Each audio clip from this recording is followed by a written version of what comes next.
Siguro kaya yung mga magulang natin, ayaw tayo malingat sa paningin nila noon dahil inaabot ng buwan o taon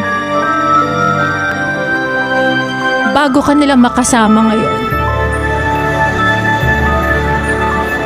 Siguro kaya nung bata tayo, pinapatulog tayo sa hapon kasi kapag tumanda ka na, mamamalimos ka na ng tulog at pahinga.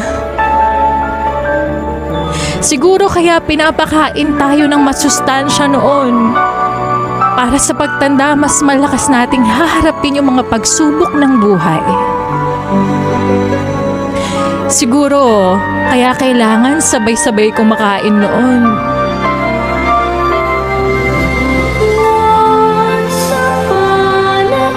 Kasi darating pala yung araw na mag-isa ka na lang kakain ngayon.